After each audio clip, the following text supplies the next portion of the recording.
Pembiayaan adalah setiap penerimaan atau pengeluaran yang tidak berpengaruh pada kekayaan bersih entitas yang perlu dibayar kembali dan atau akan diterima kembali, baik pada tahun anggaran bersangkutan maupun tahun-tahun anggaran berikutnya yang dalam penganggaran pemerintah terutama dimaksudkan untuk menutup defisit atau memanfaatkan surplus anggaran. Berdasarkan Peraturan Pemerintahan Nomor 71 Tahun 2010, PSAP Nomor 2 Paragraf 50 mendefinisikan pembiayaan adalah seluruh transaksi keuangan pemerintah, baik penerimaan maupun pengeluaran, yang perlu dibayar atau akan diterima kembali, yang dalam penganggaran pemerintah terutama dimaksudkan untuk menutup defisit atau memanfaatkan surplus anggaran. Penerimaan pembiayaan antara lain dapat berasal dari pinjaman dan hasil investasi. Sementara pengeluaran pembiayaan antara lain digunakan untuk pembayaran kembali pokok pinjaman, pemberian pinjaman kepada entitas lain, dan penyertaan modal oleh pemerintah. Pembiayaan diklasifikasikan ke dalam dua bagian, yaitu penerimaan pembiayaan dan pengeluaran pembiayaan. Pos-pos pembiayaan menurut PSAP berbasis akrual nomor 2 dapat dijelaskan sebagai berikut.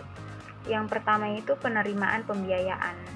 Nah, penerimaan pembiayaan adalah semua penerimaan rekening kas umum daerah, antara lain berasal dari penerimaan pinjaman, penjualan obligasi pemerintah, hasil privatisasi perusahaan daerah, penerimaan kembali pinjaman yang diberikan kepada pihak ketiga, penjualan investasi permanen lainnya, dan pencairan dana cadangan.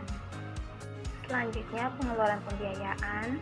Jadi, pengeluaran pembiayaan adalah semua pengeluaran rekening kas umum negara atau daerah, antara lain pemberian pinjaman kepada pihak ketiga, penyertaan modal pemerintah, pembayaran kembali pokok pinjaman dalam periode tahun anggaran tertentu, dan pembentukan dana cadangan.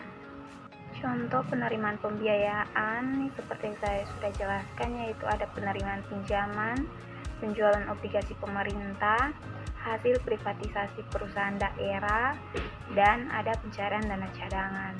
Nah, selain itu dari contoh penerimaan pembiayaan, ada juga contoh pengeluaran pembiayaan seperti pembentukan dana cadangan, penyertaan modal atau investasi pemerintah daerah, pembayaran pokok utang, pemberian pinjaman daerah. Nah, penerimaan pembiayaan itu diakui pada saat diterima pada rekening kas umum negara atau daerah. Sedangkan pengeluaran pembiayaan diakui pada saat dikeluarkan dari rekening kas umum negara atau daerah. Pengukuran pembiayaan menggunakan mata uang rupiah berdasarkan nilai sekarang, kas yang diterima atau yang akan diterima oleh nilai sekarang, kas yang dikeluarkan atau yang akan dikeluarkan. Pembiayaan yang diukur dengan mata uang asing dikonversi ke mata uang rupiah berdasarkan nilai tukar atau kurs dengan Bank Indonesia pada tanggal transaksi pembiayaan. Penerimaan pembiayaan dan pengeluaran pembiayaan pemerintah daerah disajikan dalam laporan realisasi anggaran. Dalam pengungkapan pada catatan atas laporan keuangan terkait dengan pembiayaan, harus diungkapkan pula hal-hal sebagai berikut. Yaitu yang pertama, penerimaan dan pengeluaran pembiayaan tahun berkenaan setelah tanggal berakhirnya tahun anggaran. Selanjutnya yang kedua, penjelasan landasan hukum berkenaan dengan penerimaan atau pemberian pinjaman, pembentukan atau pencairan dana cadangan, penjualan aset daerah yang dipisahkan, dan penyertaan modal pemerintah daerah. Dan yang ketiga, yang terakhir itu informasi lainnya yang dianggap perlu.